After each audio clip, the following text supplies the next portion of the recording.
Hi, everyone, and welcome back to the Three Koi Fishes channel. I'm your host, Joy, and today we're tackling a topic that every new parent hears about, but often finds a little challenging: tummy time. We all know it's important, but how do we make it less of a struggle and more of a bonding experience? Absolutely, Joy. I'm Sophie, and I remember those early days when tummy time felt more like fussy time for my little ones. It can be hard to know if you're doing it right, or even for how long. And I'm Jocelyn. My son, Leo, is 3 months old, and tummy time often ends in tears, his and sometimes mine.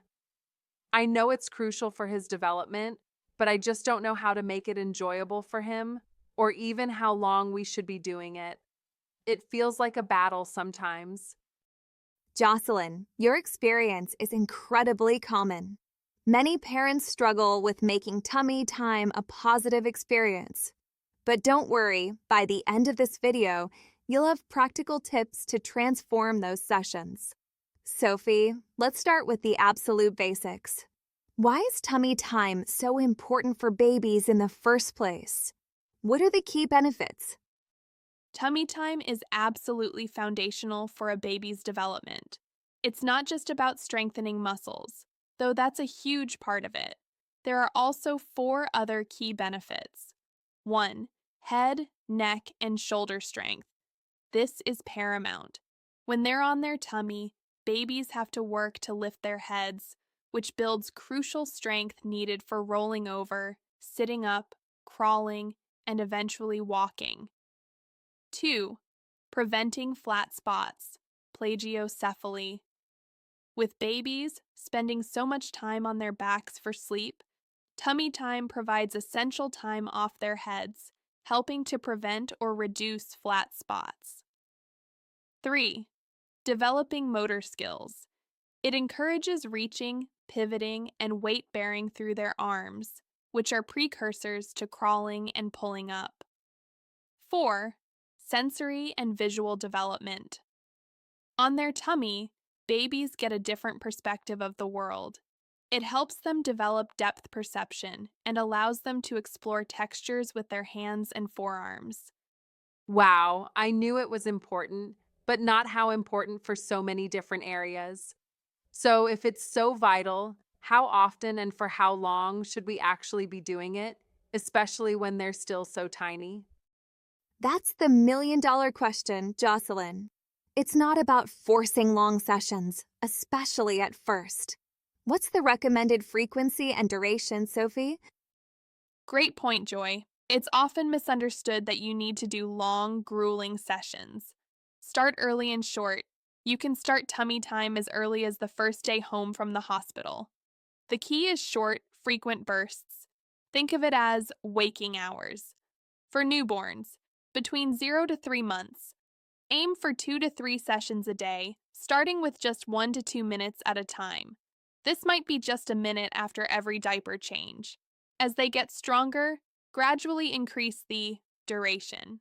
The goal is to build up to around 15-20 minutes daily by the time they are 3 months old, broken into multiple sessions. For older babies, 3 months or older, as they get stronger and more tolerant, you can aim for longer, more frequent sessions throughout their waking hours, maybe 20 to 30 minutes total daily, spread out. For supervised awake time. Remember, tummy time should always be supervised, and when your baby is awake and alert, not sleepy or fussy from hunger. Okay, so tiny bursts, not huge chunks of time. That's a relief. But what if my baby just cries the whole time? Leo just gets so frustrated and red faced. Are there ways to make it more appealing to them? That's where the fun part comes in. It's all about making it an engaging experience, not a chore. Sophie, what are your top tips for making tummy time enjoyable, especially for fussy babies? This is where you get creative.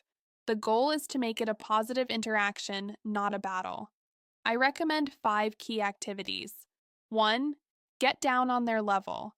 Lie on the floor facing them, Make eye contact and talk, sing, or make silly faces. Your face is their favorite toy. 2. Use engaging toys. Place high contrast toys, crinkly books, or baby safe mirrors in front of them to encourage them to lift their head and reach. 3. Roll with it. If they get fussy, it's okay to take a break. Roll them onto their back for a minute, give a hug, then try again. Sometimes a quick reset is all they need. 4. Prop them up. Use a rolled up towel, a small feeding pillow, like a boppy, or a dedicated tummy time mat pillow under their chest to give them a little boost and make it easier to lift their head. 5. Airplane holds. Holding them on your forearm in an airplane position counts as tummy time and can be fun. Those are great. I never thought about getting right down on the floor with him. I'm usually just observing. What about using myself? Can I do tummy time with him on my chest or lap? Absolutely, Jocelyn.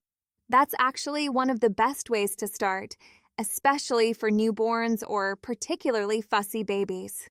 Sophie, how can parents incorporate themselves into tummy time for maximum comfort and bonding?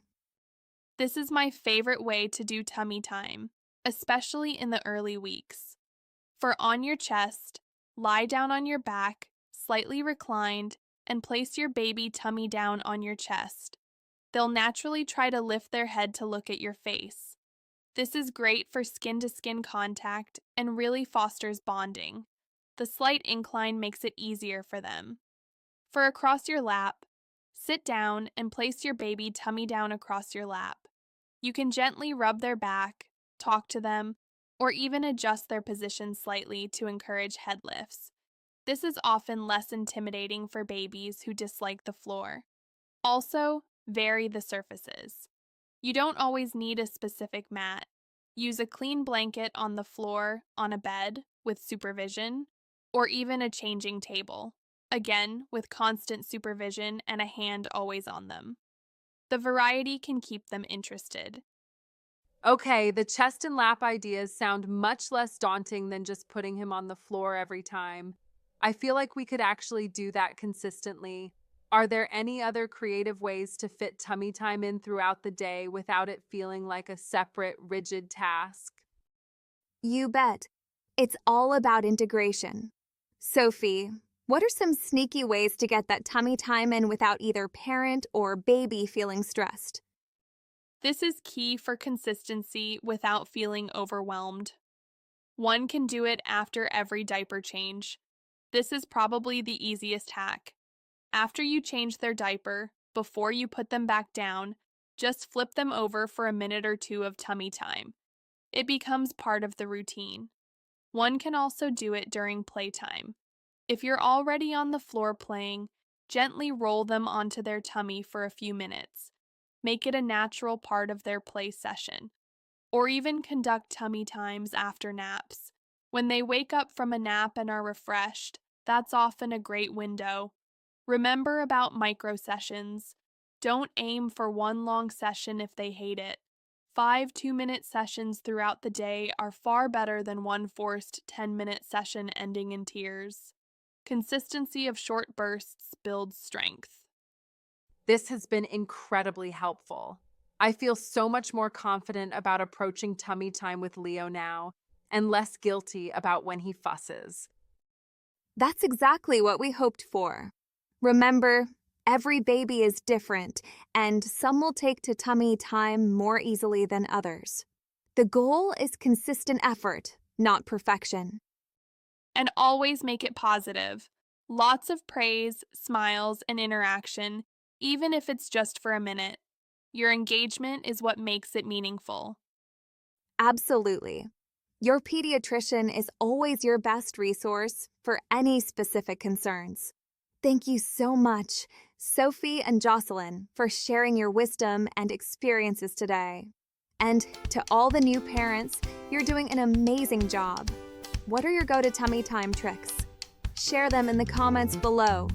If you found this video helpful, Please give us a thumbs up and remember to subscribe to 3 Koi Fishes for more honest and helpful parenting insights.